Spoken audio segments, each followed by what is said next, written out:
los dividimos en dos fundamentales, que es el verbal, es que para el verbal se usa la concordancia. Fe, amor, paz, pecado, infierno, se usa la concordancia y se estudian todos los pasajes paralelos que hablan del infierno, que hablan de la salvación, que hablan de la fe, que hablan del amor. Esa es una forma más de estudiar las Sagradas Escrituras. Sobre todo se usa para las doctrinas. La iglesia también tiene que, de forma expositiva, pero temática expositiva, eso lo van a aprender en homilética, ¿listo? Entonces, temático pero expositivo, textual pero expositivo, y toda la predicación tiene que ser expositiva y nunca subjetiva, nunca la enseñanza tiene que ser con textos aislados, pero necesitamos dar también temas como las doctrinas. Entonces, por ejemplo, estamos viendo la doctrina de la responsabilidad y no necesariamente usted encuentra la palabra responsabilidad como tal. Son responsables de edificarse, pero tácitamente usted entiende que la iglesia está obligada a edificarse mutuamente, ¿cierto? Entonces esa es la forma, eso lo verán en homilética. El verbal y el conceptual es cuando los pasajes, aunque no tienen la misma palabra, usan el mismo concepto, tienen el mismo concepto. Episodios, doctrinas, historia, inclusive, por ejemplo, Reyes y Crónicas son libros paralelos, ¿sí ve? Son pasajes paralelos, los Reyes y las Crónicas, de manera que cuando usted lee Reyes y lee Crónicas dice, wow, estamos hablando de lo mismo, del mismo personaje, pero usted encuentra variantes. Entonces tiene que hacer un contraste entre Reyes y Crónicas porque es el mismo tema, son libros, en este caso no son pasajes, sino son libros paralelos, ¿de acuerdo? Encontramos entonces, por ejemplo, salmos por allá en Éxodo, usted encuentra salmos que los vuelve a encontrar de pronto en el libro de los salmos, y así sucesivamente. En las doctrinas también se ve mucho eso de la parte conceptual, es justificación por fe, lo encuentra en Romanos, lo encuentra en Gálatas y lo encuentra en el Nuevo Testamento, ¿cierto? Inclusive arranca desde los Evangelios, y el libro de los Hechos también tiene doctrina, es un libro histórico pero tiene doctrina. Entonces ustedes son responsables de estudiar esos pasajes paralelos. ¿Dónde quedamos? Ayúdenme porque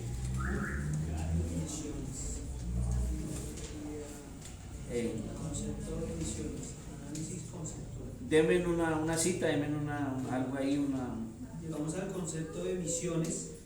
Y vimos, por ejemplo, Gálatas 6.1, eso lo vimos, ¿no? ¿Tiene escrito? Mateo y Marcos. Y Marcos 2.12. ¿Vimos Lucas 5.17 o no? ¿No vimos Lucas? Bueno, entonces vamos a mirar, ponemos ahí pasajes paralelos.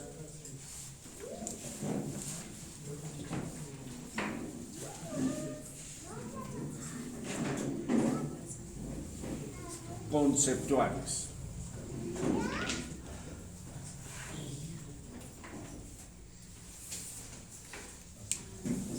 Bueno, entonces abran Lucas 5:17.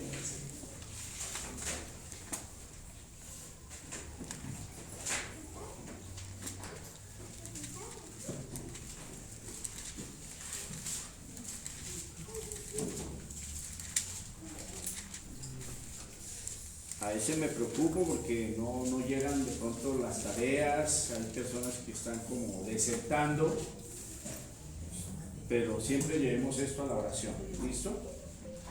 Porque esto no se vuelve a repetir,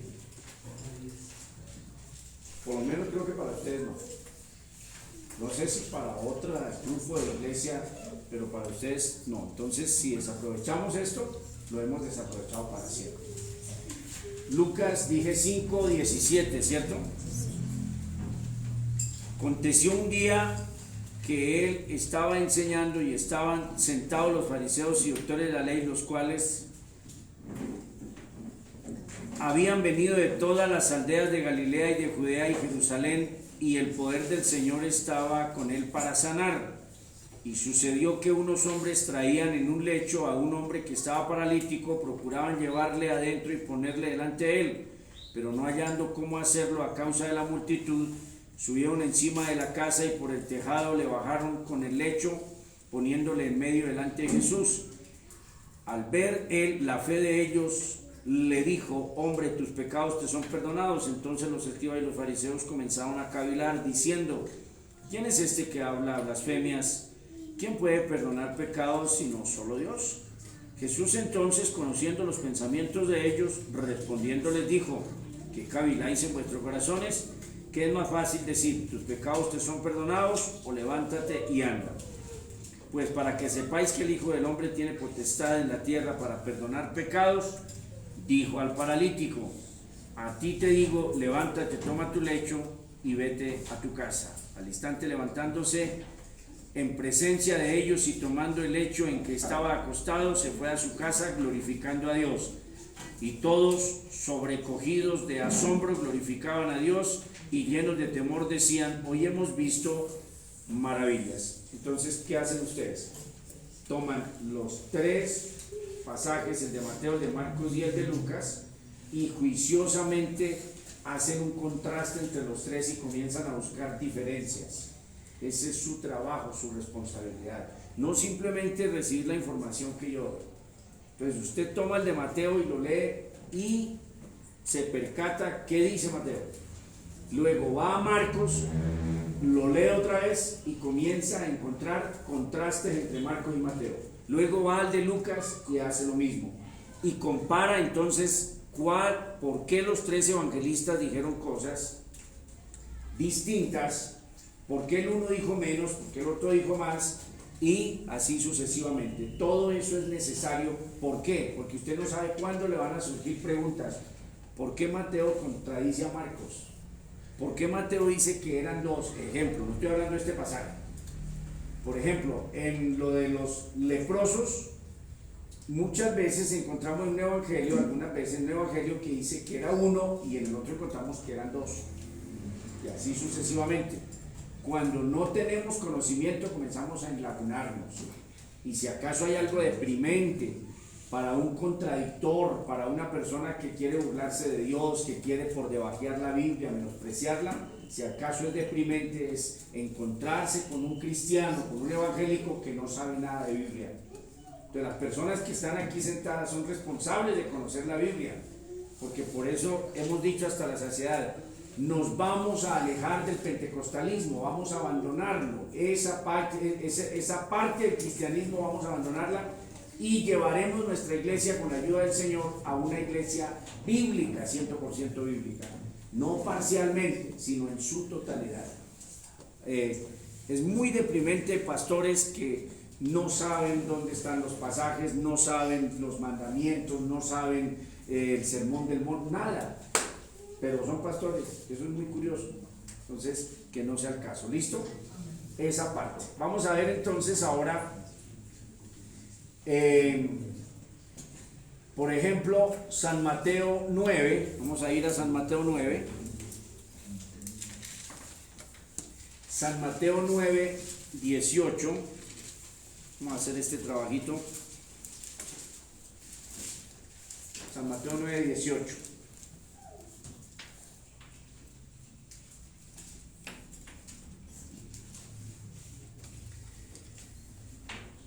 Mientras, ¿ya tienen todos? Sí, ya. Mientras él les decía estas cosas, vino un hombre principal y se postró ante él diciendo: mi hija acaba de morir, mas ven y pon tu mano sobre ella y vivirá.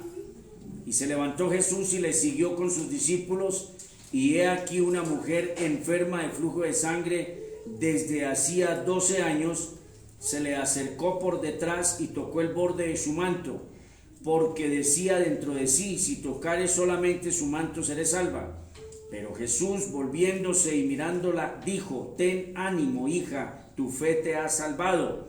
Y la mujer fue salva desde aquella hora. Por ejemplo, ahí hay todas esas cosas, ustedes tienen que irlas subrayando. Ahí no está hablando de la salvación eterna. Todo eso hay que estar pendiente. Ahí no está hablando de la salvación eterna. Está diciendo es que fue salva de esa enfermedad y de semejante oprobio de tener menstruación las 24 horas. Empezando que era el siglo primero, que la menstruación era vista como lo más asqueroso y lo más inmundo que podía haber, de tal manera que si un hombre tocaba a una mujer menstruosa era inmundo también. No podía ir a la sinagoga. Todos esos perjuicios terribles. Entonces ella no fue salva. Es decir, yo no puedo decir que no haya sido salva en su alma. Amén, quizá lo fue, pero aquí no está hablando de eso. Eso no me quiero que quede claro. ¿Listo? Pero Jesús, volviéndose y mirándola, dijo: ten ánimo, hija, tu fe te ha salvado. Al entrar Jesús en la casa del principal, viendo a los que tocaban flautas y la gente que hacía alboroto, les dijo: apartaos, porque la niña no está muerta, sino duerme. Y se burlaban de él. Pero cuando la gente había sido echada fuera, entró y tomó de la mano a la niña, y ella se levantó. Y se difundió la fama de esto por toda aquella tierra. Dice aquí que Mateo 18 hasta el verso paralelo, pero primero vamos al de Marcos. ¿Listo? ¿Les parece? Marcos 5. Ok, entonces busquen Marcos 5. Las Biblias ya están hechas con todas esas cosas. Entonces 5:21.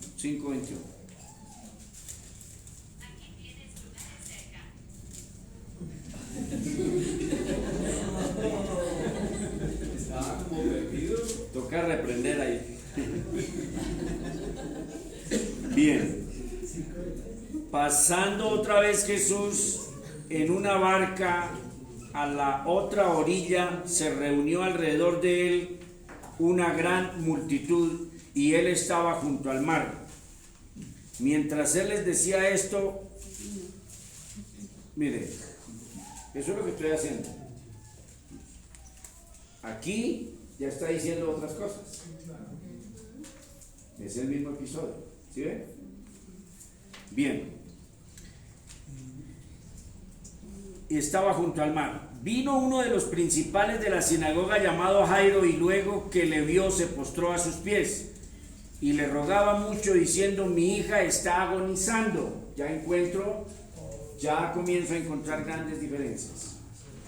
Es un pasaje paralelo que debe ser analizado con responsabilidad, con juicio. Entonces ya comienzo a encontrar diferencias. Que en Mateo dice que la hija se le acababa de morir. Marcos dice que él dijo que la hija estaba agonizando, todavía no se había muerto. Ven y pon las manos sobre ella para que sea salva y vivirá. Otra vez la palabra salvación, que no es salvación eterna. ¿Listo? Fue pues con él, y le seguía una gran multitud y le apretaban. Pero una mujer que desde hacía 12 años padecía flujo de sangre y había sufrido mucho de muchos médicos. ¿Dijo de los médicos Mateo? No dijo Mateo de los médicos.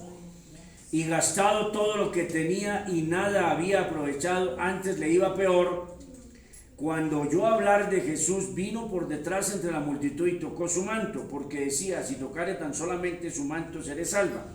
Y enseguida la fuente de su sangre se secó, y sintió en el cuerpo que estaba sana de aquel azote. Luego Jesús, conociendo en sí mismo el poder que había salido de él, volviéndose a la multitud, dijo: ¿quién ha tocado mis vestidos? ¿Mateo nos dijo eso? No. Mateo no nos dijo eso. ¿Listo? Sus discípulos le dijeron: ¿ves que la multitud te aprieta y dices: ¿quién me ha tocado? Mateo no nos dijo eso. Pero él miraba alrededor para ver quién había hecho esto. Entonces la mujer, temiendo y temblando, sabiendo lo que en ella había sido hecho, vino y se postró delante de él y le dijo toda la verdad. Mateo no dice eso.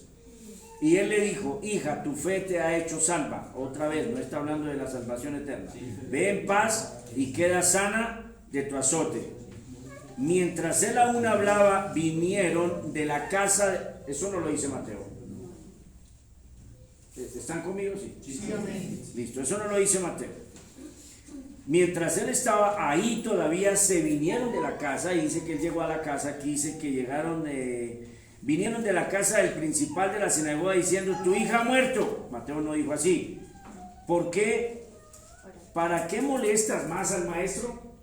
Un relato, el mismo relato diferente. Un relato diferente, ¿cierto? Todas estas cosas, miren, los pasajes paralelos es de las cosas que más debemos poner la lupa. Porque los contradictores, ellos sí le ponen atención a eso. Mire, estoy seguro, pero no lo quiero hacer con alevosía. No lo quiero hacer con alevosía porque eso no es sano. Hacerle sentir al auditorio que son ignorantes y que yo sé. No lo vayan a tomar así a mal, hijitos de mi vida. Pero estoy seguro que ninguno de ustedes sabía eso. ¿O sí? Si alguien lo sabía, díganme: yo no sabía que eso había grandes diferencias entre los dos relatos de la hija de Jairo. No lo sabíamos. Lo mismo allá con el paralítico. Hay que hacer el ejercicio de confrontar los pasajes paralelos. ¿Por qué? Porque los contradictores sí se aferran de eso. Y entonces dice que un loco se inventó la historia de una forma y que el otro trató de darle cierta variación como para tratar de distraer un poco al lector. Sobre todo los que dicen que el cristianismo empezó por allá cerca del 300. No existió Cristo, no existieron los apóstoles, no existió nada de eso, no existieron milagros. Simplemente un loco dijo: voy a inventar el cristianismo para manipular y dominar a las personas. Eso es lo que dicen los canallas ateos que tratan de distraer la atención de las personas, todos estos materialistas. Nosotros amamos la palabra del Señor como absoluta verdad. Amén. Y creemos en este libro ciegamente, no parcialmente, ciegamente. Entonces, estos pasajes se estudian, se le hace un análisis del contexto y de todo, y entendemos entonces que la Biblia no es un libro mágico. Nunca lo ha sido, jamás lo será. La Biblia es la palabra de Dios, punto, desde Génesis y Apocalipsis, pero no es un libro mágico. Entonces, el Señor utilizó instrumentos, pero el Señor no dictó la Biblia como si en una voz desde el cielo: Mateo, toma tu pluma y escribe. Y entonces Mateo: Señor, escucho tu voz. Y Mateo: Señor, coma o punto. No fue así. El Señor inspiró en el corazón y dio sabiduría a esos hombres, y cada uno escribió conforme a lo que estaba atesorado en su corazón respecto al conocimiento que el Espíritu Santo le había dado. ¿Lo estamos entendiendo? Entonces, Mateo se acuerda y se percata de unos detalles.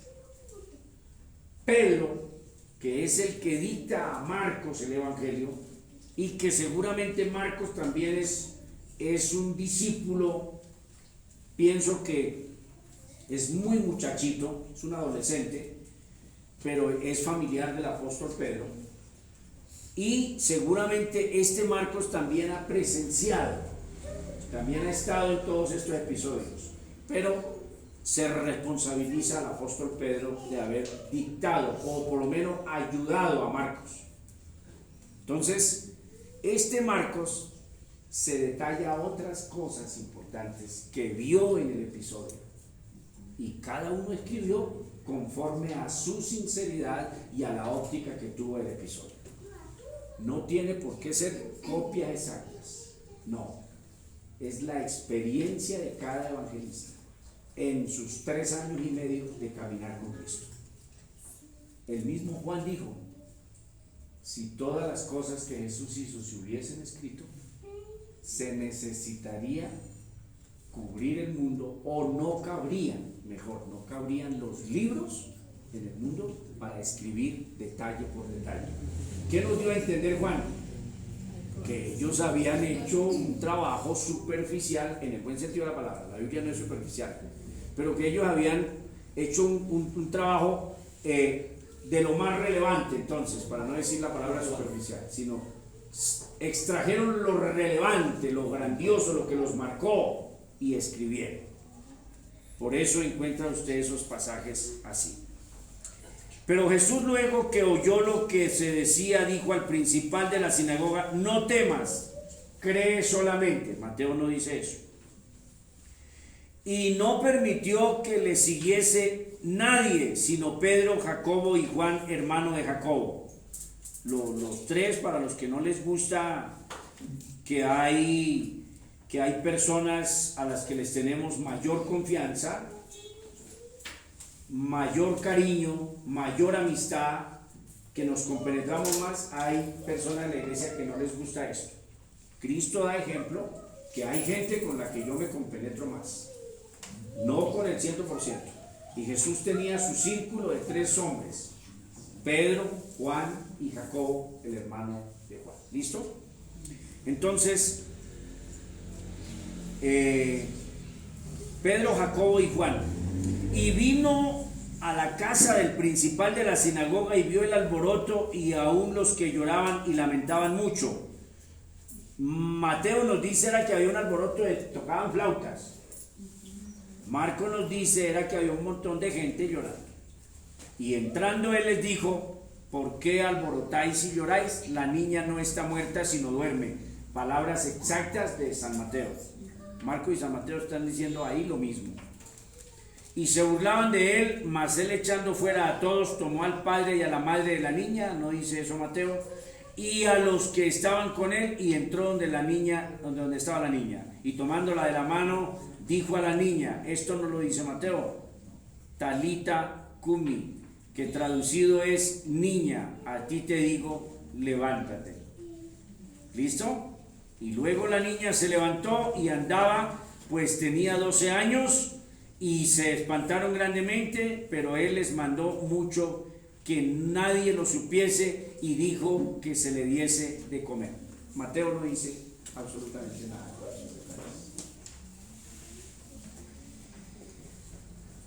Cuando se hace introducción, si alcanzamos, y Cristo no ha venido y alcanzamos a todo eso, cuando se hace introducción al Antiguo Testamento, introducción al Nuevo Testamento, introducción a los evangelios sinópticos, introducción al evangelio teológico de Juan, este estudio es infinito, mis amores, es un estudio de toda la vida, desde que uno es creyente hasta que el Señor lo recoge. Esto no para nunca. Gloria al Señor, ya me gradué, tengo 5 años de teología. Eso es falso. Eso es algo grandioso, pero eso no para nunca. Cuando se hace introducción a los evangelios y se mira la historia, hay que mirar que cada evangelista tenía un propósito específico cuando escribió su evangelio. Así como el apóstol Pablo tenía en mente una situación cuando escribió cada carta, los evangelistas fue exactamente lo mismo. Entonces, San Mateo quiere escribirle a 100% judíos, y él quiere demostrar a la luz de las escrituras del Antiguo Testamento, de la Torá, que Jesucristo es el Mesías y que Jesucristo es el Salvador. Él es el Mesías, él es el Rey Mesías, y él quiere demostrarlo a la luz del Antiguo Testamento. ¿Y le escribe a quién? A judíos. Entonces, esto se ve en introducción a cada uno de los evangelios. Marcos quiere llegar a una comunidad de repente más mixta, de repente a judíos griegos, quiero decir, ascendencia judía, pero nacidos en cultura griega, ¿cierto? O los judíos helénicos, como se les dice, a una comunidad más mixta. De repente que él tiene que tomarse el trabajo de decir que Talita Cumi en arameo, cuando usted lo dice en arameo suena Talita Cumi, y que el griego no sabe qué quiere decir eso, el que está leyendo en griego. Entonces él se toma el trabajo de decirle que traducido al griego es: no al español, no les ocurra eso. Traducido al griego es niña, a ti te digo, levántate, talita kumi. Ese es el vocablo, la voz aramea. ¿Listo? Entonces él le habla a judíos griegos y a una comunidad más mixta, ¿cierto? Lucas quiere llegar a los griegos gentiles y Juan no está pensando sino en demostrar que Jesucristo es 100% Dios. ¿Listo? Bien, entonces que lo disfruten el de Lucas, me imagino que lo van a estudiar viciosos. Hagan el mismo trabajo, Mateo 27, 37, claro que está supremamente corto. Hagamos el trabajo, dejemos de ser perezosos. Mateo 27, 37. Está corto. ¿27 qué? 37. Sí, y está interesante. Ya iba a dejar así para que hicieran el trabajo en casa, pero bueno. 27, 37. Y pusieron sobre su cabeza su causa escrita. ¿Quién está hablando aquí? ¿Qué evangelista está hablando? Mateo. Muy bien. Su causa escrita. Este es Jesús, el Rey de los judíos. ¿Quién escribe así? San Mateo. Entonces, a todos los criminales se les ponía aquí encima de la cruz un letrero, por lo general, griego, latín y su nacionalidad, en este caso el hebreo, ¿cierto? Entonces se le ponía aquí, ¿por qué lo estaban crucificando? Curiosamente, y esto tiene que ver con la soberanía de Dios, por eso la Biblia es palabra de Dios toda, porque Poncio Pilato, estoy seguro que está quemando el infierno, pero el Espíritu Santo inspiró a Poncio Pilato. Él usa instrumentos inconversos también, ¿cierto? A Nabucodonosor, a todo esto. Entonces esto no tiene que enredarnos la cabeza. Mire, usted entiende la soberanía de Dios y usted deja de tener problemas, se los aconsejo. Si todos ya lo lograron, gloria al Señor. Pienso que no. Usted entiende la soberanía de Dios y su cabeza se despeja y usted tiene paz.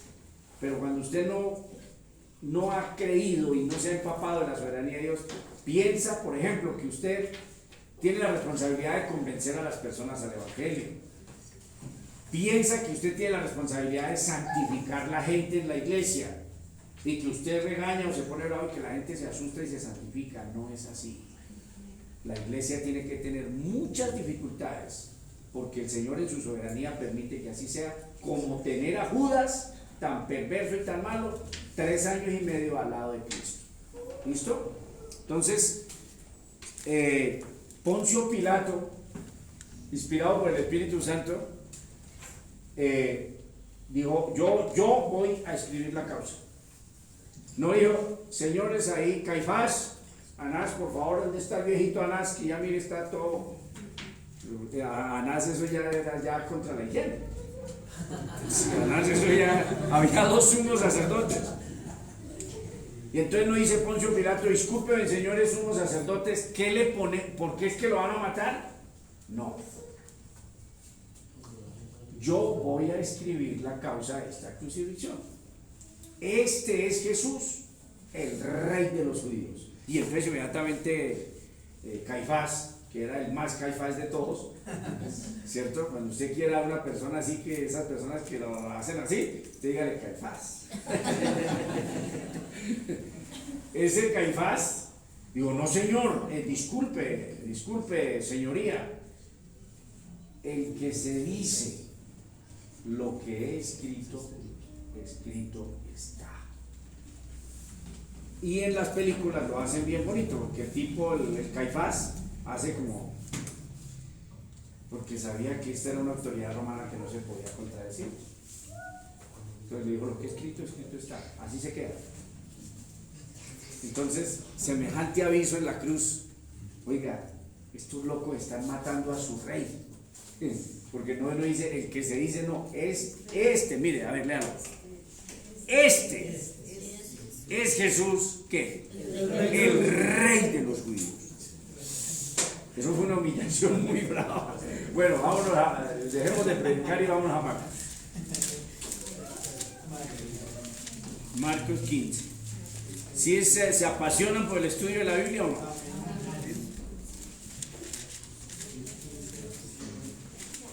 Pasajes paralelos. Quiero que se apasionen por ellos y los busquen. Y no me digan que cuáles son, porque la Biblia, ya los biblistas hicieron el trabajo. Ya el trabajo está hecho por usted. Una persona tuvo que estudiar, por ejemplo, James Strong, 38 años haciendo la concordancia. Ya él hizo el trabajo de 38 años. Entonces, nosotros lo que somos es una parranda de flojos, sinvergüenzas, indisciplinados, que tenemos ya las cosas hechas y aún así no las usamos. 15 ¿qué? 15:26. La única, diría, completa. La única completa. Dije 15:26. 15:26, atentos. El título inscrito de su causa era. ¿Cambió o no cambió? El rey de los judíos. Crimen cometido. Ser rey de los judíos, ¿cierto? El rey de los judíos. Y Mateo nos dijo que, ¿cómo había escrito Poncio Pilato? Este es Jesús. Y note que aquí ni siquiera aparece el nombre de Jesús. Mateo dice, este es Jesús, el rey de los judíos. Y Marcos nos dice que ¿qué era lo que estaba escrito? El rey de los judíos. El rey de los judíos. Vayan entonces ahora a Lucas 23. Ya el hermano Diego está diciendo que sí, que es verdad que la Biblia tiene ya el trabajo hecho. Lucas 23:38. 23:38. Había también sobre él un título escrito en letras griegas, latinas y hebreas. Los otros no nos dijeron eso. Lucas, porque era un historiador prominente, grandioso, se comprobó que está por encima de todos por encima de Josefo, por encima de los historiadores romanos, de los historiadores griegos. Este era un historiador completo. Fue más preciso Lucas que todos los demás historiadores del primer siglo. Da datos detalles tan pequeños, que dice hacia dónde soplaba el viento cuando iban navegando. Imagínense. Estaba escrito en letras ¿qué? Griegas, latinas y qué. Este es el rey de los judíos. O sea que tampoco menciona a Jesús. No nombra a Jesús. Entonces, estas cosas tienen que poner la lupa, estudiar bien y saber contestar. Porque los que sí son contradictores, ellos sí se fijan en eso. Un evangélico que lleva 10 años dice, ay hermano, yo no sabía eso, eso es así. Y el ateo, el terrible que está contradictorio, dice, y usted ya se fijó que hay una contradicción, que los que no dicen lo mismo, que la Biblia es un libro mitológico, que el uno dice una cosa y el otro dice otra. Ellos sí saben, ¿cierto? Por ejemplo, se lee usted La prostituta de Babilonia de Fernando Vallejo, que no la dice la prostituta, sino con la otra palabra que se usa afuera. Y él seguro se leyó todo el Nuevo Testamento para hacer su libro. Estoy seguro que se lo leyó, porque inclusive tiene párrafos en griego. Y nosotros, perezosos. Y sermones muy flojos. No, mis amores. Hay que ser de alta calidad, porque este libro es único, sobrenatural, precioso. Bien, ¿les parece? Y entonces nos manda Juan. Este nos manda a Juan, imagínense eso, porque Juan no es sinóptico. Juan no es sinóptico, mis amores. Juan es teológico. 19:19. Escribió también Pilato un título que puso sobre la cruz, el cual decía, ahora sí nos problemamos, ahora sí estamos metidos en problemas serios. ¿Qué hacemos? ¿Nos retiramos de la iglesia? ¿Vamos a los bautismos mañana, Gina, o no? A ver, ¿cómo es? Jesús Nazareno, Rey de los judíos. Pero hay dos párrafos más que dicen que el rey de los judíos. Sí, Hay dos más. tenemos De los 5 4 escritos diferentes. ¿cierto? Ninguno de los 4 es igual. Hay similitud entre el de Mateo y Marcos, ¿cierto? Pero Mateo usa Jesús y Marcos no usa Jesús. Dice rey de los judíos, Sí. pero no dice eso. Y Juan decía así, Jesús Nazareno, Rey de los judíos, ¿cierto? Y muchos de los judíos leyeron este título porque el lugar donde Jesús fue crucificado estaba cerca de la ciudad y el título estaba escrito en hebreo, en griego y en latín, ¿cierto? Explicación. Quizá un evangelista escribió lo que estaba escrito en griego. Recuerden que los idiomas como el inglés, el español, son idiomas que tienen caprichos, ¿cierto? Y no siempre los idiomas son tan supremamente homogéneos. Es más, hay idiomas que para hacer una traducción del uno al otro es extremadamente difícil, ¿cierto? Entonces, ¿qué hizo Poncio Pilato? Puso el mensaje en latín conforme un latino, en este caso un romano, lo entendía. Lo escribió en griego conforme un griego de lengua materna griega entendía del personaje que estaba colgado en esa cruz. Y lo escribe en hebreo conforme un judío de lengua materna hebreo. ¿Quién es el personaje que está ahí crucificado? No hay ningún enredo, mis amores, no hay nada de enredo. Simplemente estaba escrito en 3 idiomas. Quizá cada uno de los evangelistas escogió la frase que a él más le impactó. ¿Listo? Y amén, porque la Biblia es así hermosa, la Biblia es así de preciosa. Bien, entonces nunca debemos olvidar que la Biblia es una unidad doctrinal y entre sus partes no hay ninguna contradicción real. Yo no sé si digan amén a eso.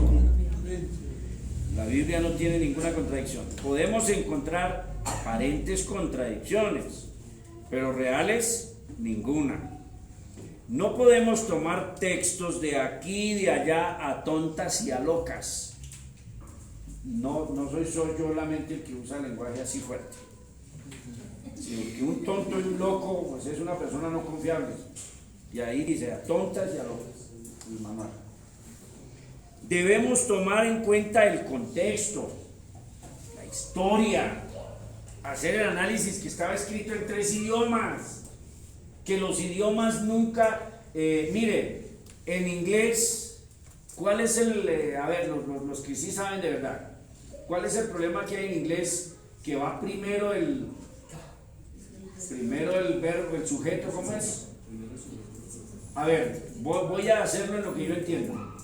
No dicen el perro blanco, sino el blanco perro. Y ellos, el inglés, se escribe de esa manera, ¿cierto?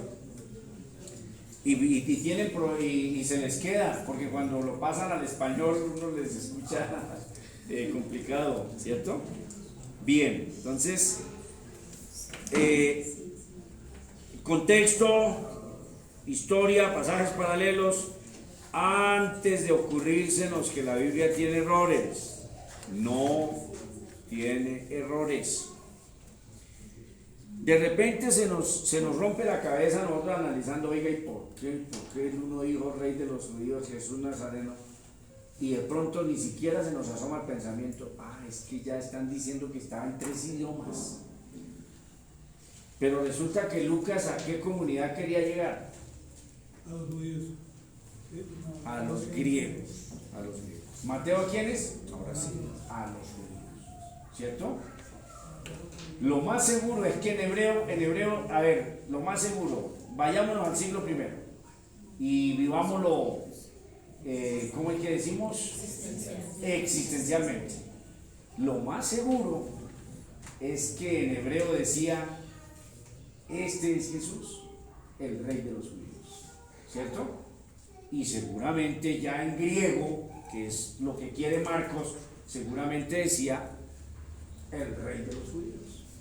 El nombre quizá tenía dificultad para traducirlo. Poncio Pilato quizá no era el más bárbaro, no tenía, la secretaria estaba de día de reposo, o había pedido permiso ese día, o estaba, no sé, incapacitada, cita médica, alguna cosa. Entonces no tenía secretaria, entonces él, como no era experto, dijo en griego sé escribir Rey de los judíos, ¿cierto?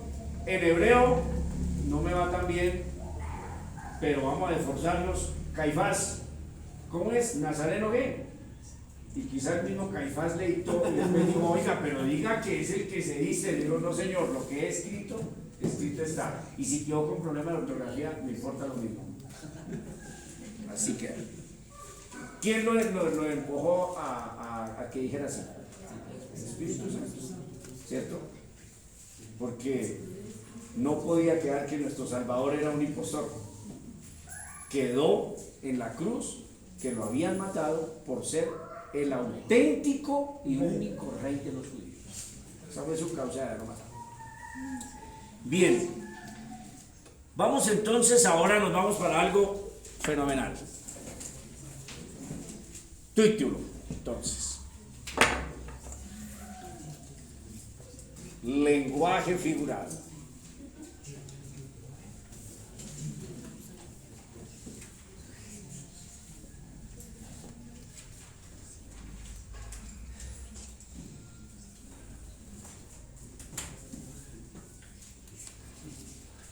Lenguaje figurado.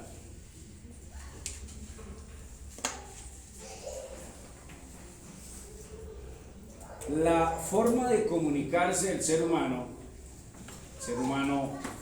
tiene la virtud, el regalo de Dios, la gracia de Dios de podernos comunicar con sonidos.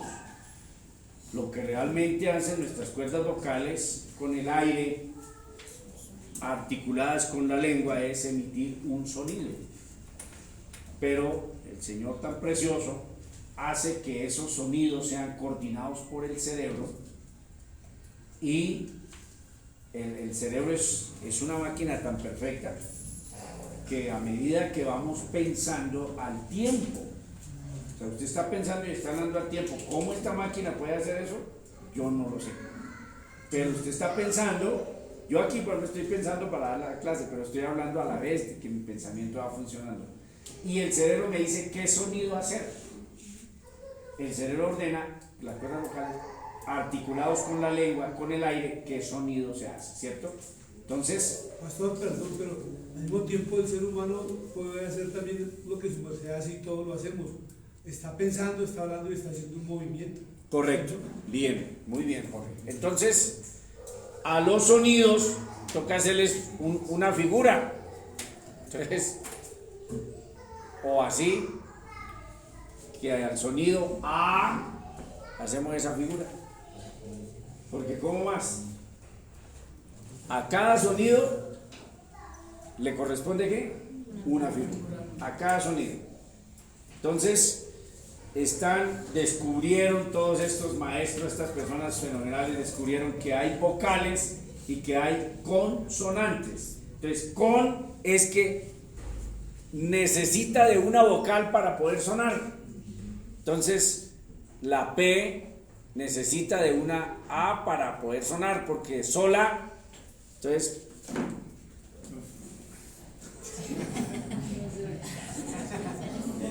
¿cierto? Y al niño le dicen, pero si usted le sigue haciendo sonido, le mete una vocal, porque sola ella no suena, no puede sonar.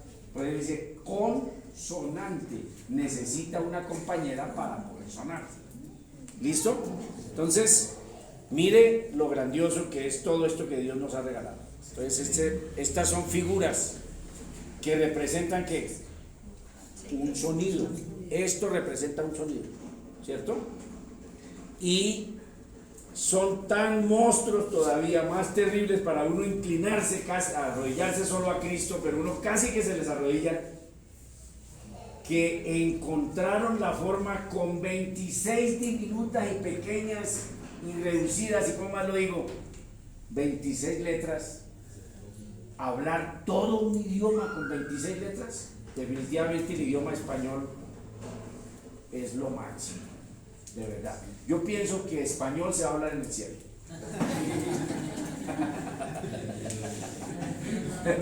Es que el español es... Miren ustedes el alfabeto chino. Oiga, qué reguero de cuadros y de rayitas y de cositas. No, eso es una cosa brutal. Ellos no tienen... Y con esos dibujitos, mesa, un dibujo representa una mesa. Pero para poner que la mesa tiene encima un florero, toca otro dibujo. Y que la mesa tiene un mantel, otro. No, bárbaro. 3000, no sé. No, mijo. Definitivamente los niños chinos sí son los más inteligentes del planeta Tierra. Porque los de nosotros que la P con la A, suena pa y ta. Y el y se puede chillar y no va adelante ni atrás con 26 letricas. ¿Cierto? Sí. Y esos pobres chinos con todo ese reguero tan impresionante y les toca aprenderse todo eso de memoria. Estoy dentro de la casa. Para esas palabras unos signos. Estoy saliendo de la casa, otros signos. En cambio nosotros no. Nosotros con las 26 letras decimos todo. Una barbaridad, definitivamente. Sí. El español es inspirado por el Espíritu Santo, definitivamente. Yo sí amo mi idioma, yo no sé ustedes, pero yo sí amo, sin disminuir los demás, pero es que el español es completo. Eso es una barbaridad. Así como hay una figura para un sonido, y entonces lo dice Jorge, las figuras con las manos, con la cara, siguen ayudando al lenguaje. De manera que si uno dice lejísimos, hace así. Entonces, está lejísimos, pero está como frío, como que lejísimos. Pero con esa forma que lo dijo lejísimos. Entonces, uy, eso está lejísimos. Ahora sí lo hizo escandaloso, está diciendo que eso está lejísimo, ¿cierto? Una cosa, mire, eso estaba pero aterrador, y entonces la persona hace así con sus manos, de que eso era gravísimo, ¿cierto? La malicia, la tristeza, todo, hay una ¿qué? Una figura. Entonces, partiendo de este ejemplo, que ojalá esa ilustración sea muy útil para ustedes, se necesita también para entender episodios y palabras, se necesitan otra clase de figuras. Entonces, de eso nos vamos a ocupar el tiempo que nos lleve. Toda esa clase de figuras que uno utiliza para, de alguna manera, ¿qué? Explicarse mejor, ser más entendible, ser más claro, ser más conciso. Si no existieran las figuras, pues quedamos incomunicados. Porque, por ejemplo, vamos a poner otra pequeña ilustración. No se puede hablar. Lástima que no se pueden usar estos signos, estas figuras tan bonitas, no se pueden usar porque hay ropa extendida. Estoy hablando en lenguaje figurado. Ropa extendida no es la ropa extendida que está en la terraza. Es que le voy a decir algo a Chava, pero hay mucha gente aquí mirándonos. Se llama ropa extendida, ¿listo? Allá usa el lenguaje figurado, pero no voy a hablar de eso. Entonces uno comienza a decirle,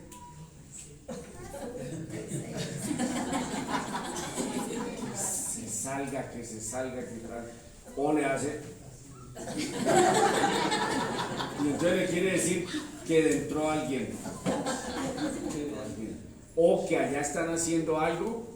Que qué pena, están haciendo algo allá. O una persona, como cuando le abrí la puerta a Linita el día que vino a hacer el aseo y le abrí la puerta y como nunca voy al peluquero. Entonces estaba ese pelo, pero una cosa impresionante que Lina se empezó a sorprender, ¿cierto? Porque imagínense eso terrible ese pelo. Entonces, para no decir, Yair sí ve como el pastor es, ejemplo, ¿sí? Un ejemplo, Linda, que tú venías a, pero ejemplo.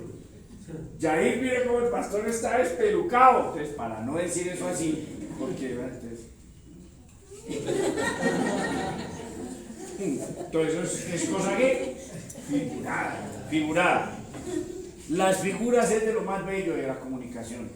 Y si no existieran las figuras, nos quedamos en los sermones supremamente tristes. Mire, cuando hay una persona que se para en un púlpito, como el maestro que me decía Gustavito, que él regaña y todo eso, pero él se queda muy quieto y como muy cuadriculado, muy estático, muy cuadriculado. El pastor que logra tener una gran riqueza de figuras se hace entender más. El auditorio está despierto, atento, porque esas figuras hacen que la persona, ¿cierto? Pero si yo estoy aquí como muy cuadriculado dando la clase, hasta se duerme uno o se cansa. Entonces, la figura es algo maravilloso. Y usted, pastor, ¿para qué nos dice todo eso? Para que se enamoren de las figuras y de las ilustraciones. De verdad que es algo fenomenal en la predicación. Yo lo disfruto demasiado, ¿cierto? Porque cuando uno comienza a dar ejemplos, la gente presta atención. Porque usted atrajo la atención por sus buenos ejemplos. ¿Listo? Sus buenas ilustraciones. Arranquemos entonces. ¿Qué dice acá? Cuando una palabra tiene sentido figurado, expresa una idea diferente a su acepción literal. Explico. Si se está hablando de que la vida es como la flor del campo, no está hablando de una flor. Está hablando de las características de la flor, pero no de la flor, sino de las características de la flor, ¿cierto? ¿Cuáles son las características de la flor? Frágil y ¿qué? Tiene Demasiado corta. Frágil, los pétalos de una flor son extremadamente frágiles. Yo creo que es de las cosas más difíciles de manipular, las flores. Si se hace mal, se echan a perder. Entonces hay que tratarlas con mucha delicadeza. Pero lamentablemente toca echarlas en unos cuartos fríos, echarlas al avión, y si eso no se hizo bien, cuando lleguen a Estados Unidos para el día de San Valentín, eso ya llega marchito. Y uno llegar al amor de su vida, ¿cierto? Con una cosa marchita y ¿así me quiere? Trajo marchito eso, ¿a dónde lo compró? Ahí. Lo recogió, ¿cierto? Alguien lo tiró y usted lo recogió. Sí, seguramente así es. Entonces, no está hablando de la flor, que la vida es una flor, sino que tomando la figura de la flor del campo, se hace un comparativo con la vida. Y entonces me ayuda a entender que es muy frágil y demasiado corta. Y ya me asusta, ¿cierto? Si simplemente digo que la vida es frágil y es corta, pues ya, o sea, la persona igual lo van a entender. Pero cuando se toma la flor del campo como lo hace la Biblia, ahora Santiago usa la neblina y la neblina se disipa y se deshace. Es más, no puedo echar mano de la neblina, está ahí pero no puedo echar mano. Entonces nadie puede retener su vida, aferrarse a ella, se disipa. ¿Quedó claro esa parte? Entonces es una forma diferente. Su sentido figurado expresa una idea totalmente diferente a lo literal que es el modismo o la figura. Los modismos estarían aquí incluidos o incluidos aquí. Esto no se debe interpretar literalmente. Entonces, si van escribiendo eso mejor, cuidado con la literalidad. Escriban esto, pero no hace parte aquí del Estado.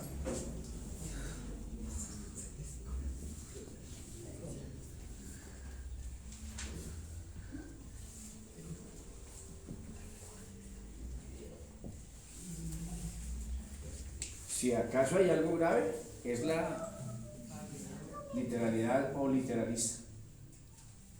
Eso sí es grave, muy peligroso.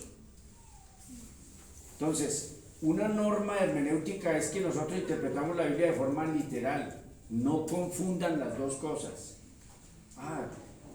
El pastor nos dijo que interpretamos la Biblia de forma literal. Entonces, aquí está diciendo, si tu ojo derecho y hoy miré al frente y ahí vive esa persona que anda en puro chor, entonces lo lamento, un destornillador estrella y para afuera, ¿cierto?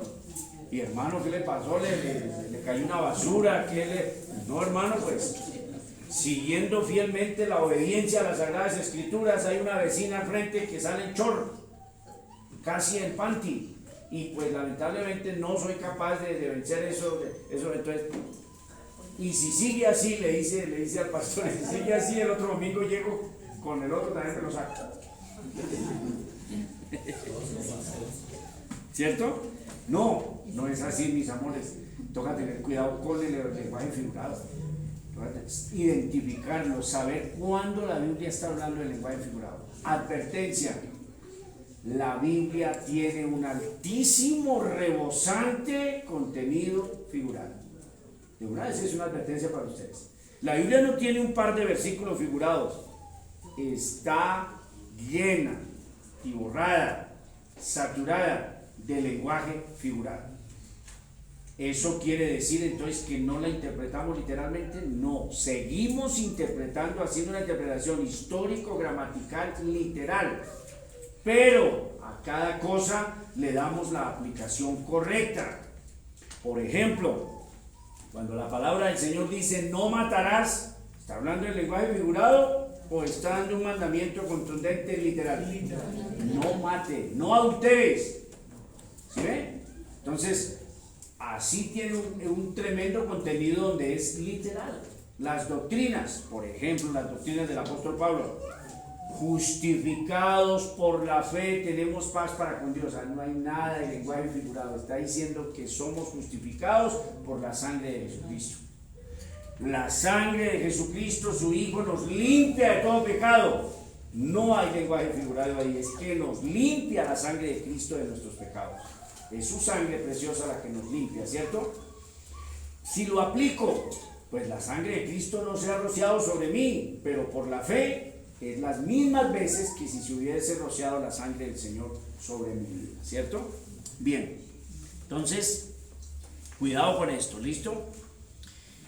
Es lenguaje figurado y se usa mucho en la Biblia. Igualmente sería un error considerar que toda la Biblia es figurativa y no literal. Entonces, ahí está la otra norma. Es un error garrafal considerar que toda la Biblia es figurativa y que nada es literal. ¿Sí ven que les acabo de explicar eso? Lo literal es lo literal, lo figurado es lo figurado, pero lo figurado tiene una aplicación literal. Entonces, cuando el Señor dice que se saque el ojo, aunque no está mandándole a sacarse el ojo físico, sí le está diciendo literalmente que deje de mirar, porque si sigue mirando, un día de estos va a caer en adulterio o quién sabe qué más cosas. Bien, algunas figuras, entonces arrancamos. Figuras, coloquen ahí figuras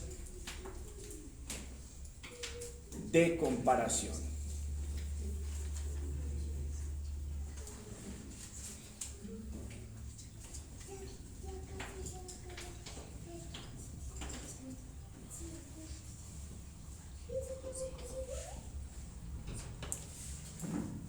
Figuras de comparación.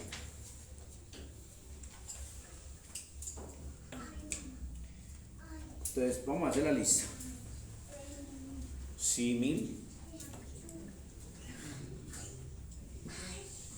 Símil. Metáfora.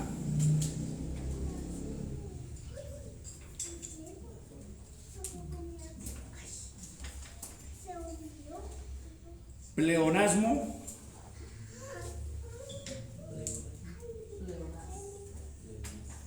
Pleonasmo.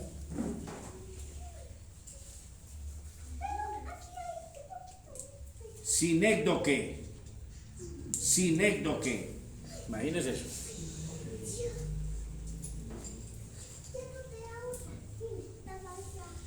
Sinécdoque. Así contiene la de sinécdoque. Metonimia. Metonimia. Palabras que nunca sabíamos. Hoy el español tenía eso. Metonimia.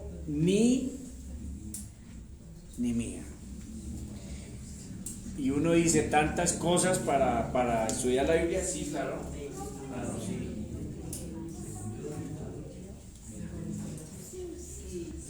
Porque la Biblia es un libro. Eso lo dijimos al comienzo. La Biblia es un libro.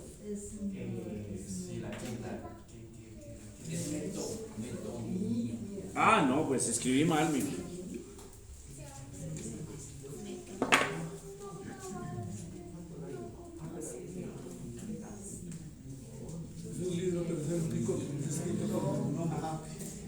Entonces, es un libro, ¿cierto?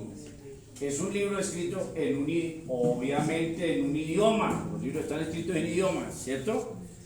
Ya aprendieron ustedes con reglas gramaticales como todos los libros. No es que la Biblia esté exenta de gramática, la Biblia es más.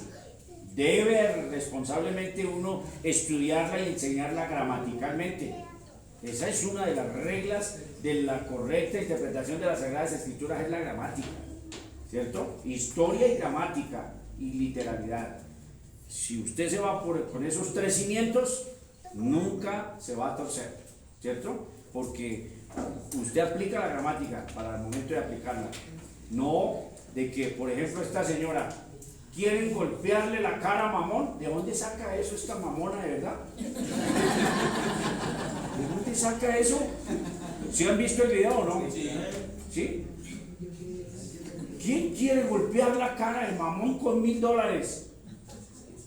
Golpear la cara de Mamón y llenarle el bolsillo a ella. Y pasan los imbéciles allá, así yo. No, así no es.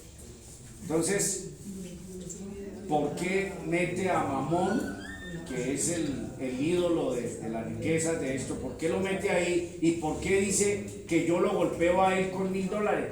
Hay una tergiversación horrible y ofensiva y muy malvada. Demasiado. No aplica ese texto para hablar de eso ahí. No, señor. Más bien, iglesia de mi vida, sigamos los parámetros de 1 de Corintios, de 2 de Corintios, y vamos a ofrendar como la Biblia nos ordena. ¿Cómo? Como haya prosperado, como propuso en su corazón, secretamente. No sepa tu derecha lo que hace tu izquierda, ni el pastor ni nadie tiene que saber usted qué es lo que ofrenda. Siento como un dolor en mi corazón cuando veo sobrecitos con nombre y con cosas ahí escritas. Ahí me gusta un versículo, ¿cierto? Me gusta un versículo. Ya. ¿Para qué quiero saber Diego, Galindo, diezmo? ¿Y para qué quiero yo saber eso? A mí me duele eso, pero no quiero entrar en juicios hacia nadie. Pero no deben los sobres traer para colocar nombres de nadie, ¿cierto? Ahora sí le estoy enseñando a la iglesia cómo es que debe ofrendar. Y la iglesia entonces trae sus ofrendas a la luz de qué, o conforme al mandato ¿qué? Bíblico. No quis que golpearle la cara a Mamón. Sobre todo Mamón se va con $1000 a... ¡Ay! Mamón asustado. Olvídese. No, señor. Metonimia, ¿cierto? Ironía.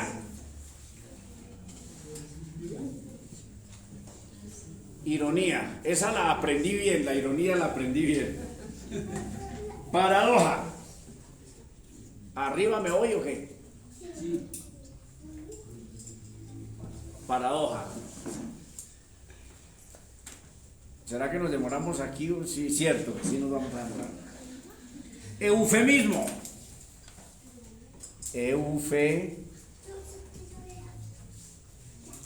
Eufemismo. Personificación.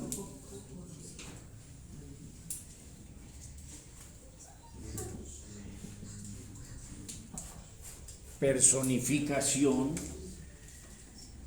Apóstrofe.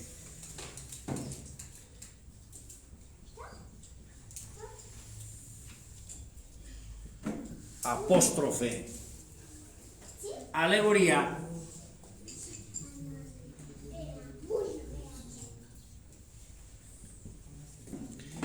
Alegoría. Fábula.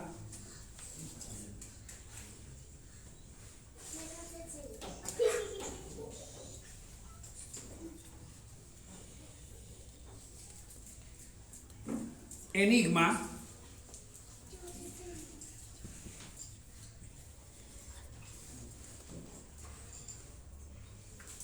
Y amén, gloria a Dios. Bastante. ¿Están todas en la Biblia? Sí, están todas en la Biblia.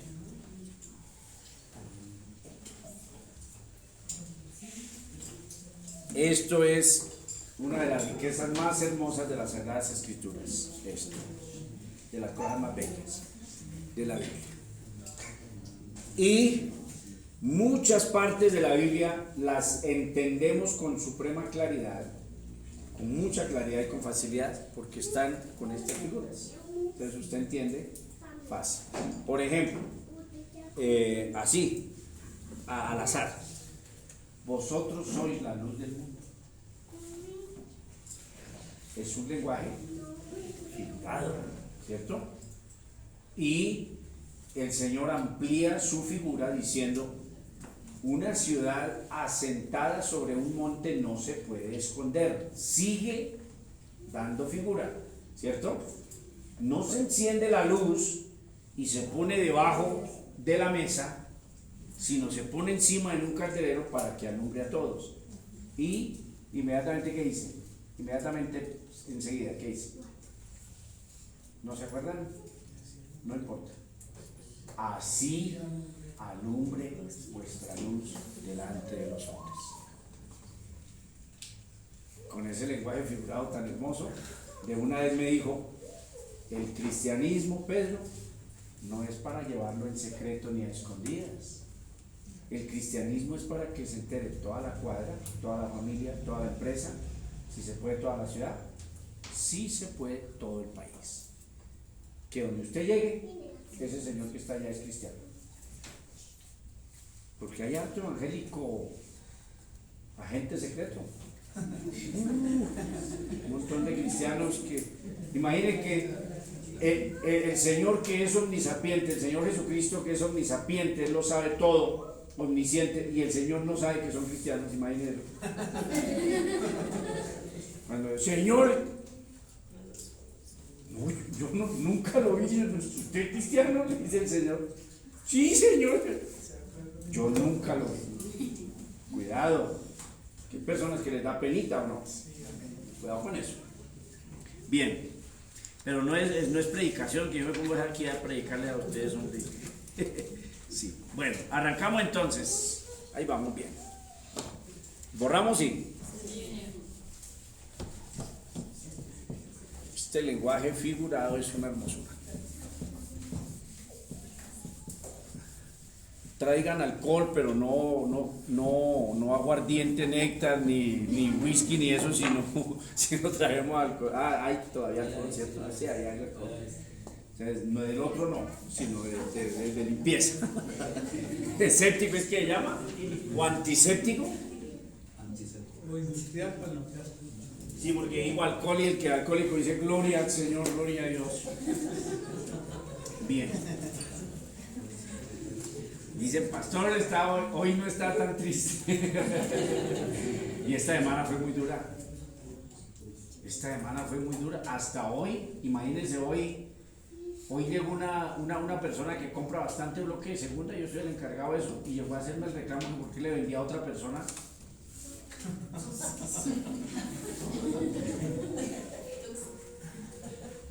¿Usted está bien de la cabeza?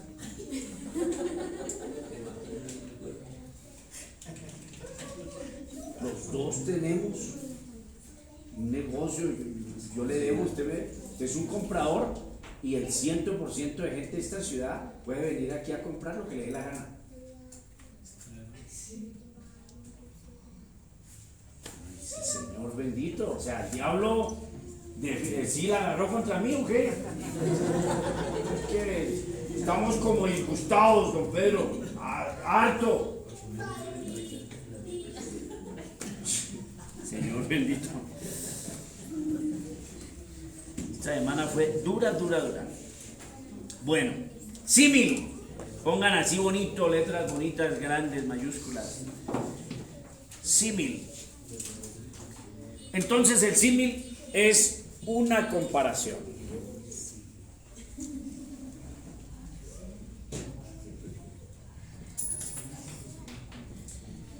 Y si no existieran las comparaciones, sería muy difícil explicarle algo a una persona que no conoce algo, ¿cierto? Esa persona no lo ha visto, esa persona no tiene esa experiencia, y si no existe la comparación, yo puedo decirle 1000 cosas y lo dejo igual, pero la es como tal cosa, ya. Inmediatamente comienzo a comprender eso que es desconocido para mí, ¿cierto? El cristianismo es desconocido para el que no es cristiano, aunque lamentablemente el cristianismo muchas veces es desconocido. El pastor que les dije que escucharan dice que el 90% de las iglesias van para el infierno, porque tiene un desconocimiento total de las Sagradas Escrituras. Lamentablemente el cristianismo muchas veces es desconocido para los mismos cristianos. ¿El mundo afuera tiene alguna noción del cristianismo? En absoluto, nada, no conocen absolutamente nada. Y aunque saben que Jesús, que todo esto, que nació, no saben nada. Si la Biblia es un libro complejo, claro que sí, es sencillo, es hermoso, todo eso, sin duda la Biblia es un libro complejo, con tremendas complejidades. Si no tuviese estas joyas en sus páginas, sería muy difícil comprender muchas de las cosas, ¿cierto? Entonces lo primero que es que una comparación, pero es una comparación formal, es una comparación formal.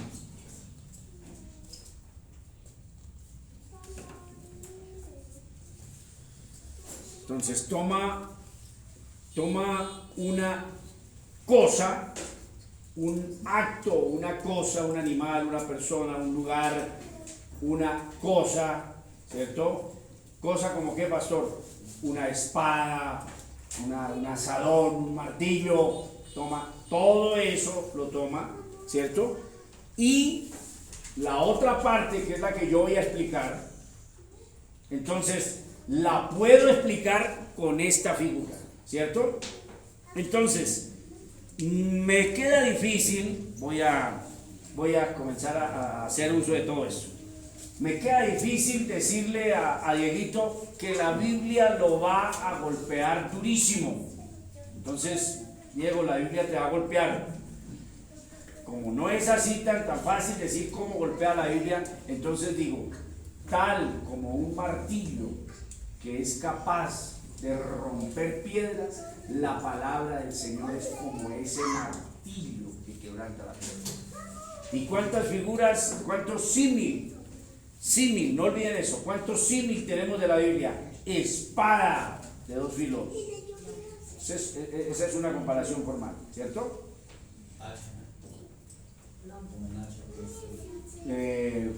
No está como el hacha. Allí lo que está diciendo es tiene el mismo lenguaje figurado, pero es el hacha en el pie de nosotros, aquí abajo. Y el que no da fruto, va y al infierno. Eso es lo que está diciendo ella. Antorcha, lámpara, ¿correcto? Lámpara es a mis pies tu palabra, ¿y qué? Lumbrera a mi camino, ¿cierto?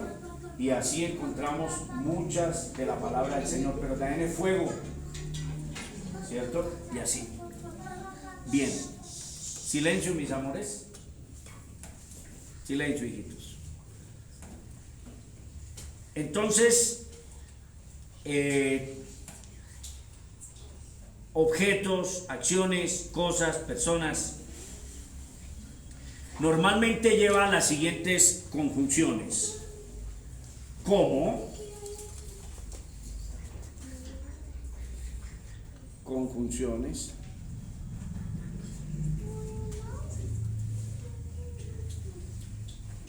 ¿Cómo?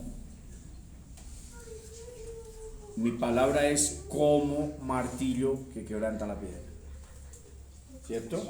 La espada es, que la palabra del Señor es como espada de dos filos que traspasa hasta el alma. Así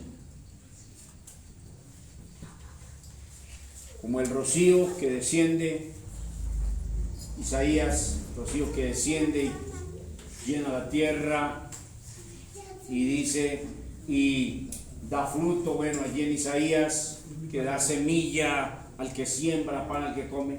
Así es mi palabra. Si es mi palabra, no volverá a mí vacía, ¿cierto? O sea que la palabra del Señor siempre hará fruto. Tal como, Señor bendito, estas cosas son, nos va a tomar con una fábrica de marcadores.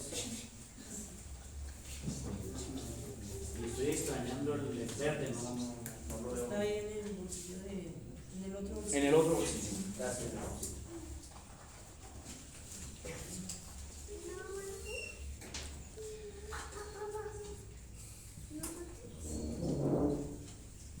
Tal como, semejante,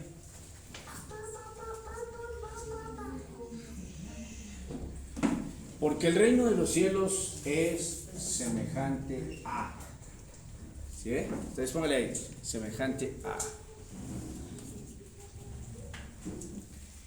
Y vámonos entonces con la Biblia, mis amores, a ver si logramos, es que a media horita. Vámonos entonces, esto es con la Biblia. Esto no es solamente ejemplos ahí, información, no, es con la Biblia. Proverbios 26.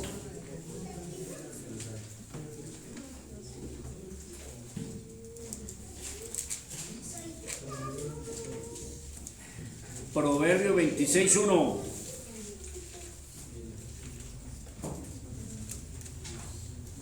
Es una comparación. ¿Es qué? Una comparación.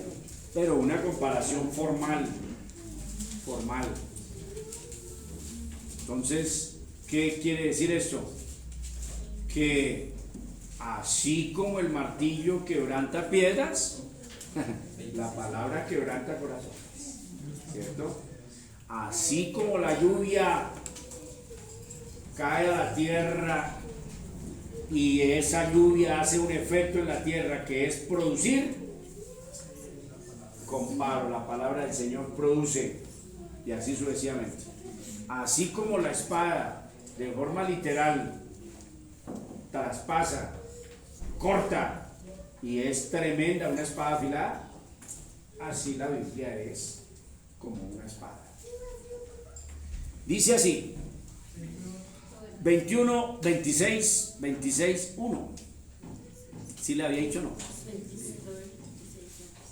Como no conviene la nieve en el verano, esto es una maravilla. Oiga, tremendo, estamos en verano, pero está cayendo una nevada.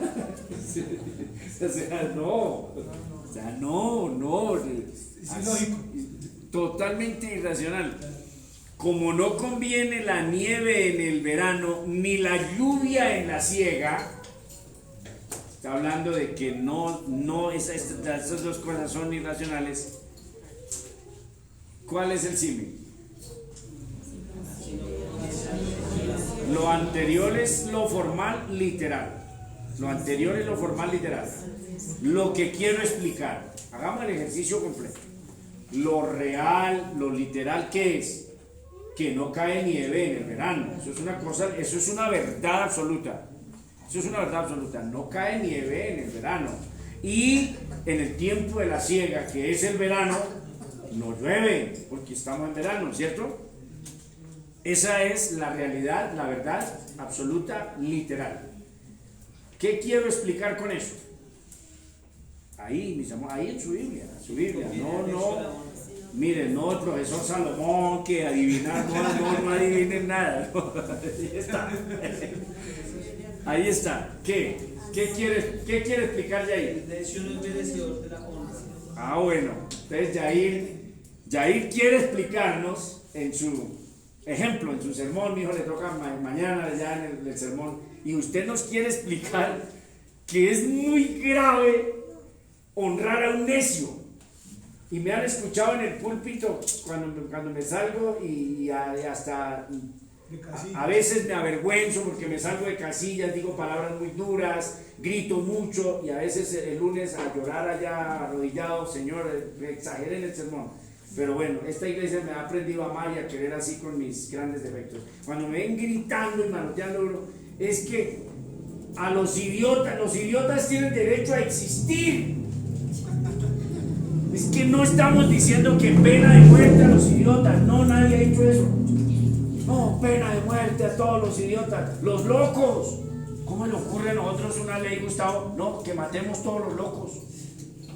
Pues ¿cómo nos ocurre? El loco tiene derecho a existir. Lo que yo no acepto es que sale un loco diciendo acá que recogió oro con pala y una parranda de idiotas ahí aplaudiendo, dándole honra a un necio. ¿Lo está diciendo acá o no? Sí, entonces, como Yair quiere decir que no se le debe aplaudir al necio, ni darle honra al necio, ni darle reconocimiento, ni decir gracias a... ¿Cómo se le va a ocurrir darle honra a un necio, a un idiota? No, a él hay que demostrarle que... Bárbaro. Está equivocado. Uy, usted está pero... ¿Cierto? Hasta sería lícito hacerle la señal católica.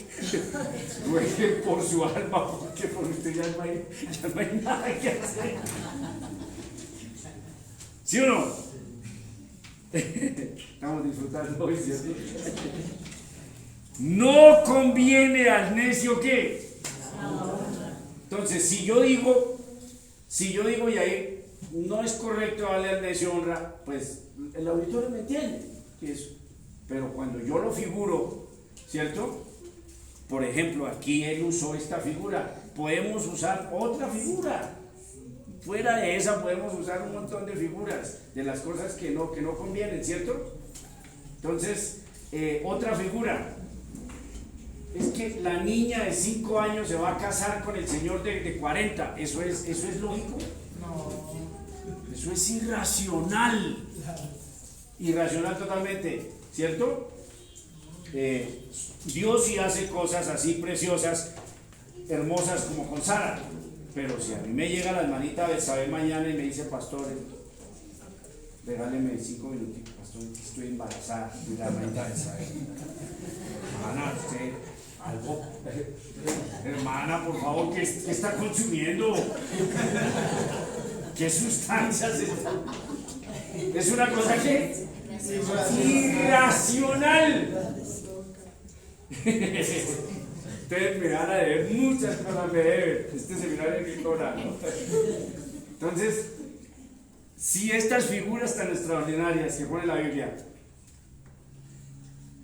¿cómo se le ocurre en un auditorio a un loco que está diciendo que recogió oro con pala aplaudirlo? No, yo no acepto eso. Al loco, al desquiciado que está diciendo eso desde un púlpito, yo lo tolero, no escucho, no miro para allá, y un desquiciado está en un púlpito diciendo cosas. Pero que 1,000 personas, 2,000 personas aplaudiendo a un necio.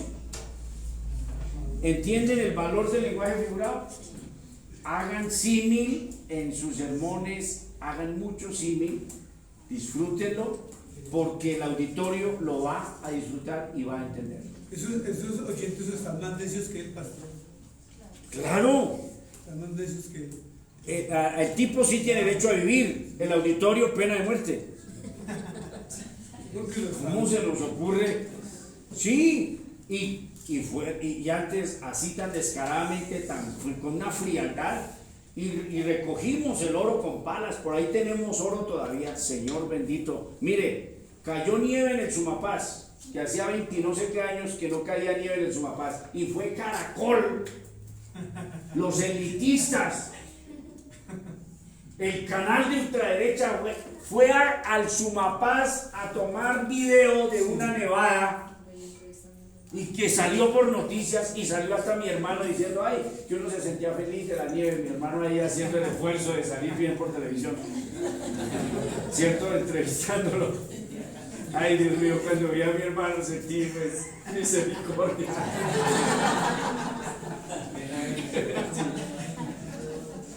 Cayó nieve, Linita, en Sumapaz, y va a Caracol hasta allá. Lina, si llueve oro, no llega un canal, Lina. Dios mío. Jorge, se colapsa donde esté lloviendo oro y hay que recogerlo con palas, se colapsa. Mire, si tumban a las personas y las han maltratado en el Viernes Negro de Estados Unidos, ¿por qué? Porque hay televisores a $1 ahí o algo así, ¿cierto? Y se quedan toda la noche, Jorge, en la puerta del almacén, duermen con una cobija allá para que cuando abran a las 6 de la mañana derriban al celador. Lo que pasó acá también en las. Eso, sí. Dios mío, si está lloviendo oro, Gladys, toca es salir a correr.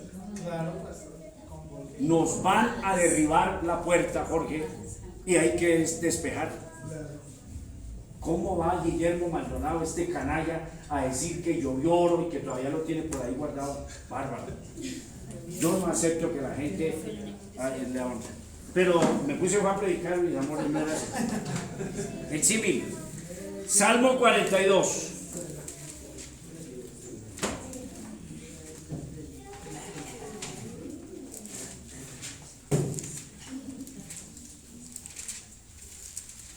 Salmo 42. ¿Qué es eso? Salmo 42, 1, Jorge. ¿Cómo? Este símil está acompañado dos que van ¿cómo? ¿Cómo? Como el ciervo brama por las corrientes de las aguas, ¿qué? Así clama por ti, oh Dios, el alma. ¿Qué quiere? ¿Cuál es la verdad absoluta literal? Desesperado. Díganme, mis amores, que me sales de mí, porque yo quiero que disfruten eso. ¿Cuál es la verdad absoluta? Amén, mamita, amén, hijita de mi vida. La verdad es que los ciervos, que son unos animales, unos venados, cuando ellos pueden andar kilómetros y tienen un olfato y una cosa en su cerebro tan impresionante por encima del ser humano, que percibe el agua a, no digo miles, estaría exagerando porque no sé, yo no sé de ciencia nada. Estoy hablando de centenas o estoy hablando de decenas, entonces, para no ser exagerado. Me escucha alguien y dice, no ha leído nada, a 50 kilómetros, esos son 5 decenas, está bien. A decenas de kilómetros el ciervo capta el agua y brama, un bramido impresionante, y va hasta encontrar esa agua. Y cuando usted mira los documentales de África, hasta 6.000 kilómetros migran los animales para llegar a las fuentes de las aguas. Esa es la verdad que absoluta y literal. ¿Es verdad que el ciervo percibe el agua y brama por las corrientes de las aguas? ¿Es verdad? Sí, Señor, es verdad, no es una imaginación. ¿Qué quiere explicar el salmista?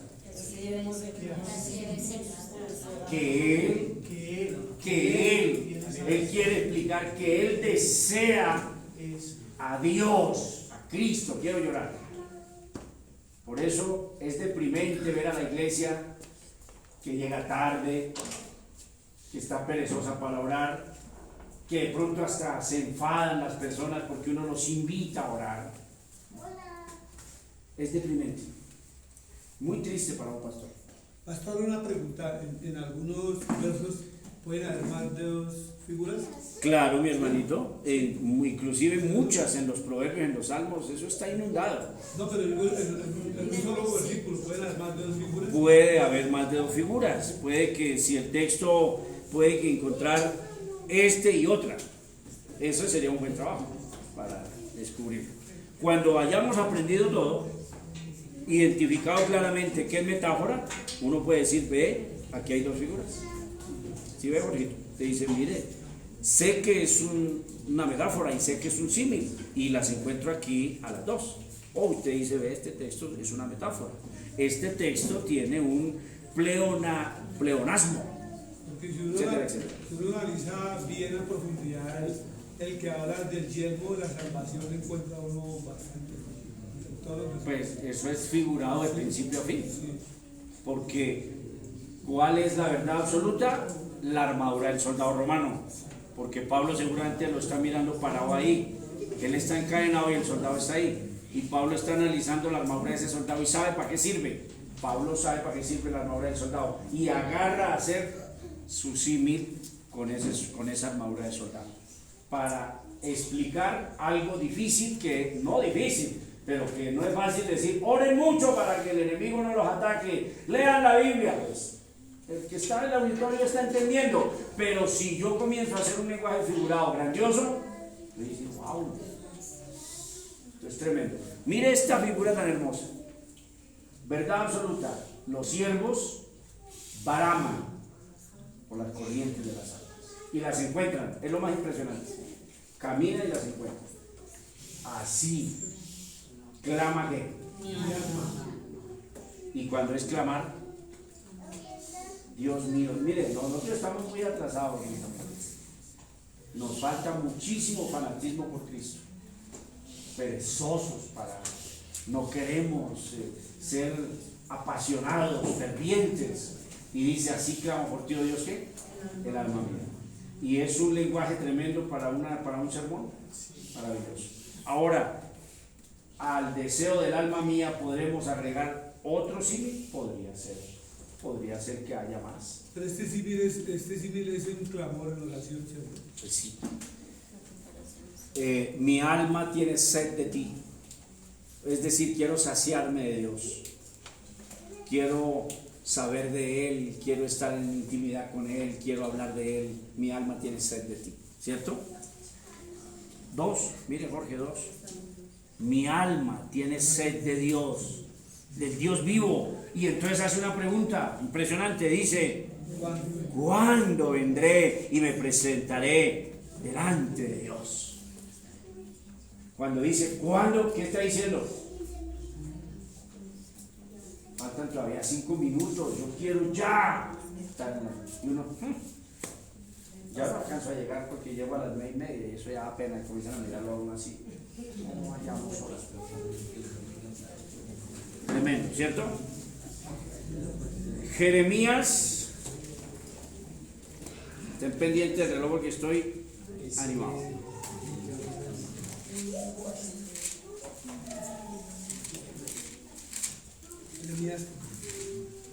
Entonces uno ve que puede que haya cristianos que no son cristianos, porque es que Dios tiene que despertar en nosotros una pasión y un deseo de Él impresionante. Es que puede no ser de apariencia. Sí, señor. 23, ¿qué? 23, 29. Vamos a ver esta figura. Jeremías 23. Sí. Ah, mírenlo, ahí está. Ahí está. Antes tiene que usted que regañarme a mí por usted decir, pastor, usted debería saber que eso está en Jeremías. Si tanto dice que martillo, usted debería saber. Ya no le vamos a pagar el seminario. No es mi palabra como fuego, dice Jehová, y como qué, como martillo que quebranta la piedra. Bien, otra vez el ejercicio, ya lo saben, pero hagámoslo. ¿Cuál es la verdad absoluta? Literal, que en las canteras, con esas almaenas, usted rompe las piedras y usted demuele placas y demuele concreto y eso con esa almaena. Usted rompe lo que sea. Y está diciendo que la palabra del Señor que es así. Y sin duda, y si es así o no es así. Sí, rompe tanto, sí. Es que a veces nos da pero durísimo, durísimo, porque uno hasta llega a ocurrírsele, yo no sé si hablar personas, pero uno hasta le llega a ocurrir que el pastor supo algo. Y dice, y si no es una sátira que me está echando, entonces fue que el Señor le reveló o que vino un chismoso, un sapito y le dijo lo que yo estaba haciendo. Porque no le falta sino decir, como el hermano Yair, que no diga mi nombre, porque está describiendo totalmente lo que uno es. Yo no sé si a ustedes les habrá pasado, a mí sí. Bien, entonces ahí lo tienes.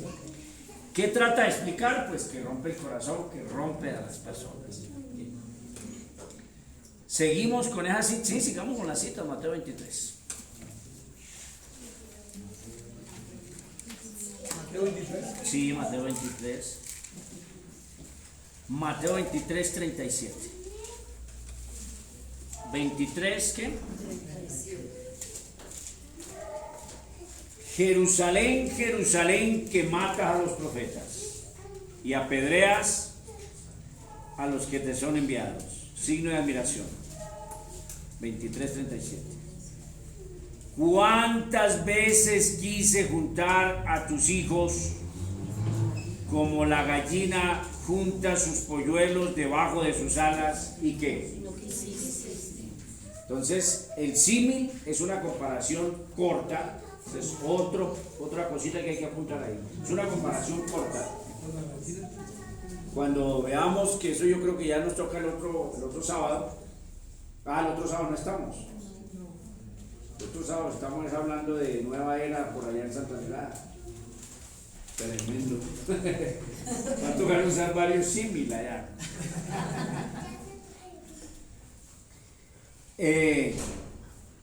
Cuando veamos la metáfora es más amplia, es más subjetiva o más abstracta o más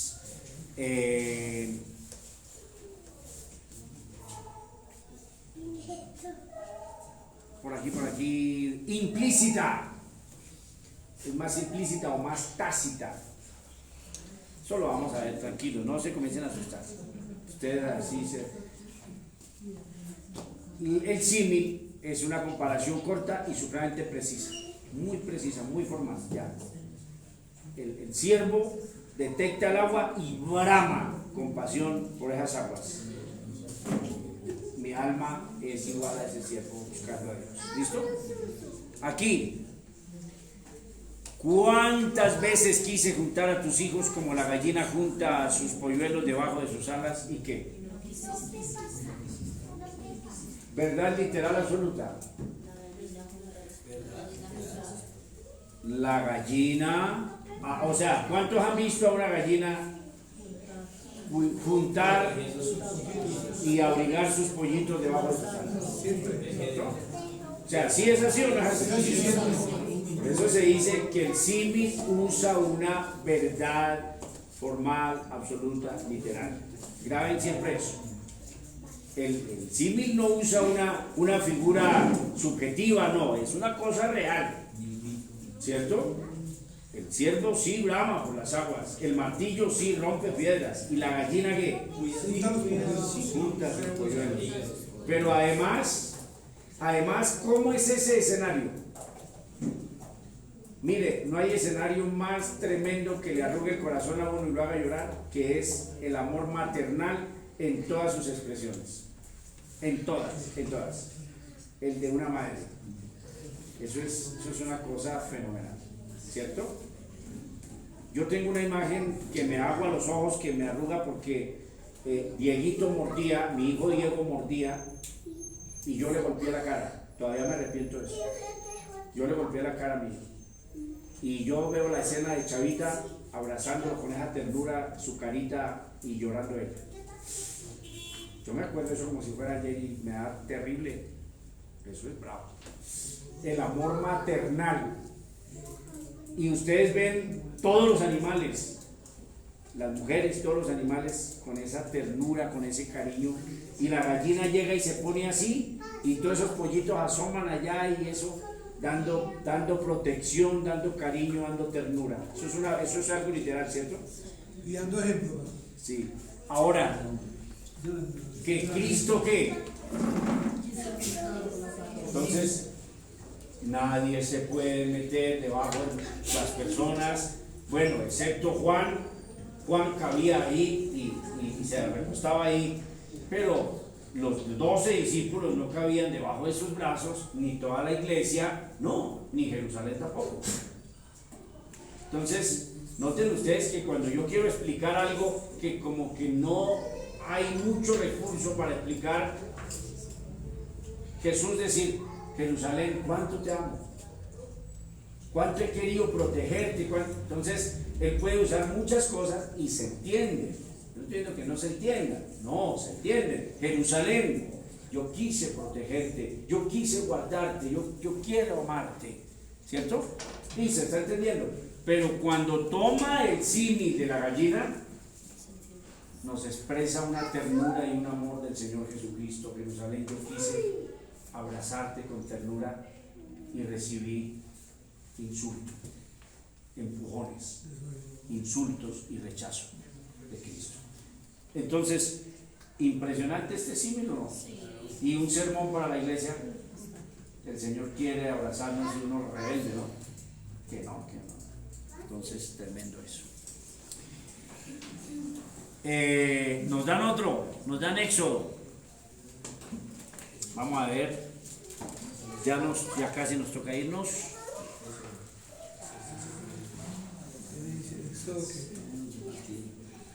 Éxodo, Jorgito, Éxodo 24.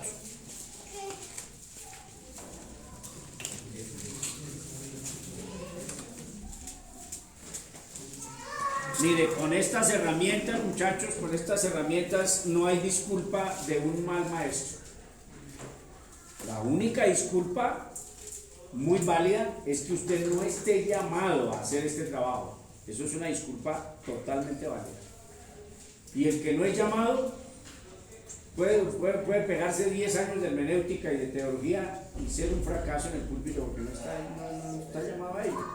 Pero no hay ninguna disculpa de que uno pase al púlpito a decir cosas que no hay que decir, contar historietas, repetir cosas, cansar a las personas. No hay ninguna disculpa, porque con todas estas herramientas usted hace una hora de sermón, hora y media, grandiosa, maravillosa. La gente no se va a cansar.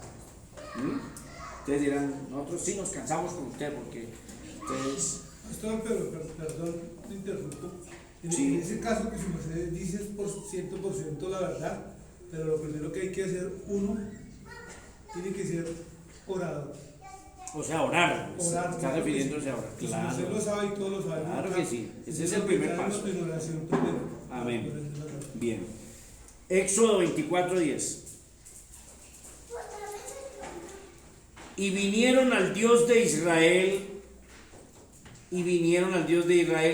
y había debajo de sus pies como un embaldosado.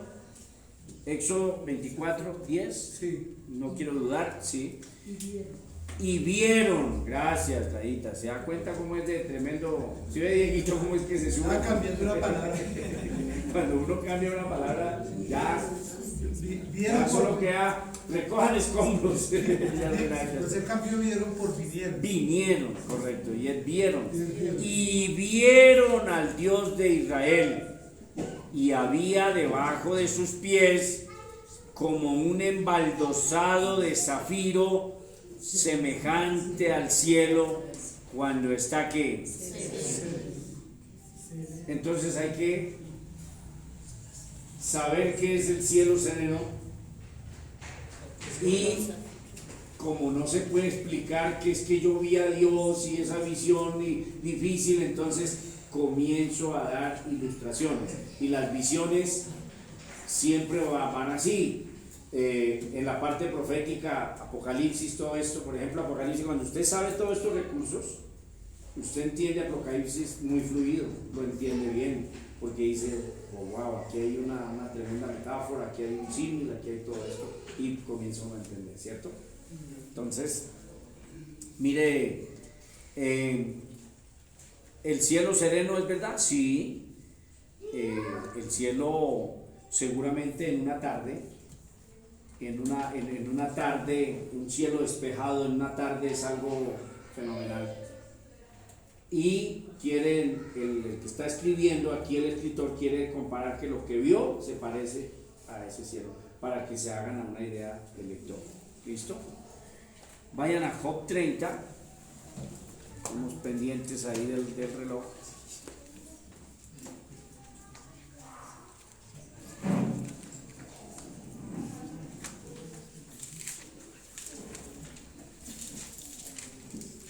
Y hacer las tareitas, ¿listo?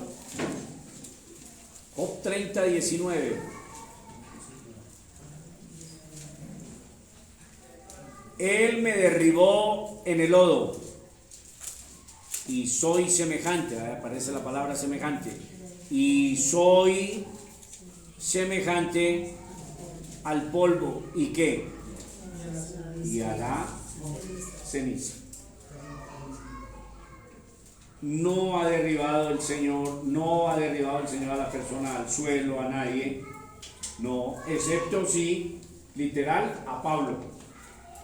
Pablo sí le pegó un porrazo al Señor, durísimo, de bruces lo lanzó, pero no está diciendo Job que el Señor vino y lo empujó y lo hizo caer. Entonces, como él quiere mostrar algo complejo de explicar de lo que le ha causado el Señor, entonces toma una figura. ¿Cuál es? Soy semejante. ¿Me parezco a qué? Polvo a la ceniza. Es algo que está en el suelo y no tiene valor. No tiene valor el polvo. Oye, recojan polvo. No tiene valor. Antes dice un polvo era un tremendo acá, y la ceniza está ahí, uno dice, ¿cierto? Pero nadie se pone que después de un asado a decir, oiga, y no desperdicien la cenicita, recojan la ceniza, ¿no? ¿Y ahora dónde botamos esa ceniza? ¿Se comprende eso? Job quiere decirnos que es tan tremendo lo que el Señor lo ha arrojado en una prueba, que Él es igual al polvo y a la ceniza. ¿Se van enamorados hoy del símil o no? Entonces, hay otras citas ahí. El próximo, cuando volvamos a encontrarnos, vamos a hablar de la metáfora. ¿Listo?